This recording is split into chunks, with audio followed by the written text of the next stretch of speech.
老實說，在點開這部片之前，我一直覺得花1億8千萬拍個8集影集是不是瘋了？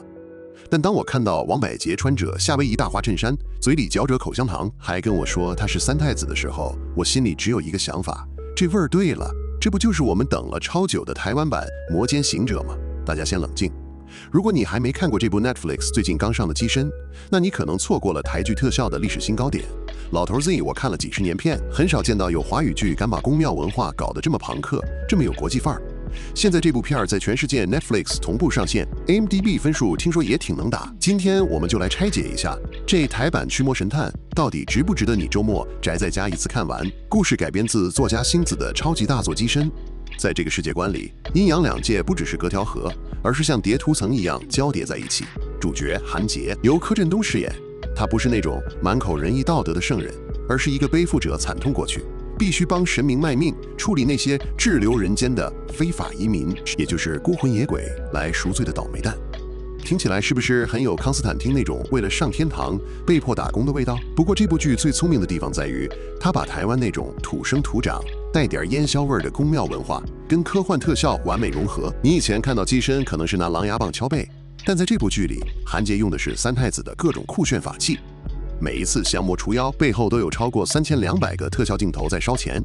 說真的，光看那些金光閃閃的符咒和現代感十足的法器变化，你就知道那1亿8千萬真的不是隨便说说的，每一分錢都燒得肉眼可見。來說說王柏傑演的三太子，這絕對是本劇最大的驚喜。他完全顛覆了我們對太子爺那種蓮花太子或可愛小孩的印象，取而代之的是一種痞痞的高密度的毒舌感。他跟韓杰之間的互動不像主僕，更像是一對吵吵鬧鬧的損友。這種神凡聯動的設定，讓這部劇褪去了宗教的厚重感，變成了一部現代人也能輕鬆帶入的奇幻動作劇。所以这部號稱台劇史上預算天花板的作品，到底是神作還是雷聲大雨點小？別急，老頭 Z 今天不吹不黑，直接帶你們去看看這部片最燃也最讓人想吐槽的地方。如果你還沒訂閱我們影視觀測站，現在動動手指，不然你可能會錯過這份絕對誠實的補票指南。我們接着往下看。說這部劇是台劇版的《魔姦行者》，其實有點小看它了。他對靈界的想象非常有趣，不是那種陰森森的亂葬崗，而是一個充滿數位感，甚至有點賽博朋克味道的空間。在這裡，神明用的是平板電腦，好兄弟也得遵守某種系統法則。這種把古老信仰現代化的嘗試，老頭 Z， 我覺得是近10年來華語劇中玩的最溜的一次。最讓我有感的是它的細節，每一幕的背景、道具，你都能看出一種貴氣。你看過哪個影集的特效能細膩到連皺紋旋轉的軌跡都有層次感？那3200個特效鏡頭不是拿來堆量的，而是真的用來建立出一套完整的視覺語法。當你看到巨大魔王從地底鑽出來，那種壓迫感真的是隔着熒幕都能感覺到錢包在燃燒的溫度。而且動作戲的編排也很有意思，它不只是單純的拳腳功夫，而是結合法器的組合技。韓杰揮舞那根三太子火箭槍時的流體特效，配合快速剪輯，那種打擊感之強，真的會讓你坐直了身體。有一幕，他在狹窄巷弄裡對抗數十個黑影，那種光影效果的運用，簡直是台劇少見的工業及制作水平。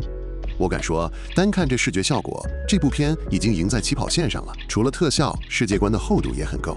這影集成功把我這種老古板也帶進了他編織的神鬼宇宙。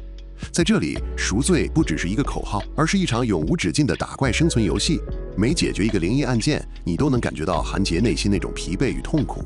這種情感上的重量，讓這些眼花繚亂的特效不只是視覺奇觀，更像是他靈魂枷鎖的一種具象化表現。不過，這裡老頭 Z 要丟一個反轉锚點給你們：如果我們把這些金光閃閃的東西全部拿掉，這部影集還剩下什麼？是一部流於表面的英雄主義爽劇，還是真的能觸動你內心深處的靈魂之作？在1億8千萬的包裝下，核心內容到底能不能撐起這份重量？這就是下一個章節我們要揭開的殘酷真相。好了，花完了錢，現在老頭 Z 要來聊聊那些讓我想翻白眼的地方。首先就是柯震東的口條，說真心話。雖然他把韓杰那種厭世感演得不錯，但只要他一開口說那些漫畫味很重的台詞時，我真的會瞬間出戲。有幾次我甚至在想，是不是後製老師忘了幫他調音，那種含糊不清，像是在嘴裡含着滷蛋的發音，配上這麼高檔的視覺特效，真的有一種精裝書配地攤或字體的即視感。尤其是第3集那場情緒爆發戲，他在那邊對天咆哮的時候，我第一反應不是心碎，而是想問：大哥，你剛才到底在說什麼？那幾分幾秒，我真的很想按下靜音鍵。我知道這是為了形塑角色的頹廢感，但頹廢不代表你可以放棄咬字啊。這一點真的讓我覺得，那1億8千萬如果能分一點點去請個正音老師，這戲的檔次絕對能再上一層樓。再來聊聊這個劇本，說實話，除了宮廟文化的包裝，核心劇情真的有點老套。又是魔王要侵占人界，又是宿命之戰，這種梗我在20年前看《我和僵屍有個約會》就看過了。雖然節奏很快，快到你來不及思考，但冷靜下來後，你會發現很多情節推進的太過理所當然。魔王登場時氣勢強大，結果解決的方式卻讓我覺得就這。有一種你看完《滿漢大餐》之後，發現裡面都是泡麵包的味道。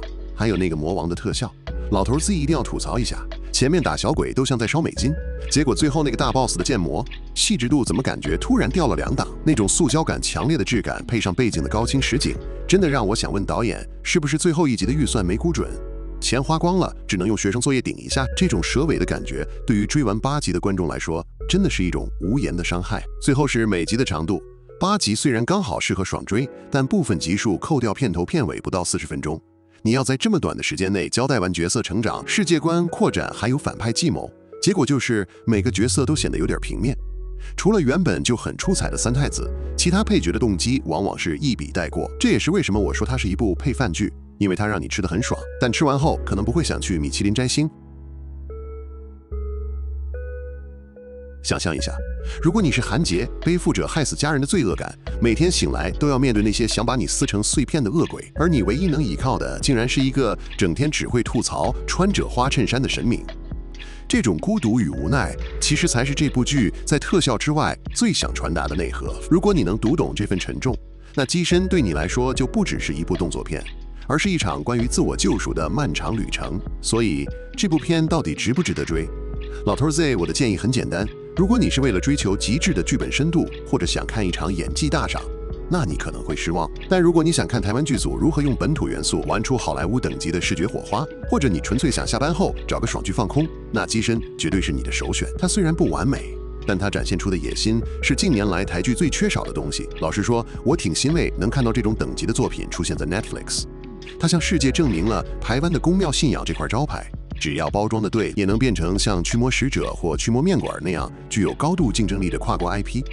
這一步走的雖然有些踉蹌，但方向絕對是對的。我真心希望如果有第2季，編劇能給配角多點空間，主演能多練練咬字，那他真的有機會成為台劇史上的神作。老頭子，我最後給個分，視覺特效我給9分，世界觀創意8.5分，但劇本和口條嘛，勉強6分合格。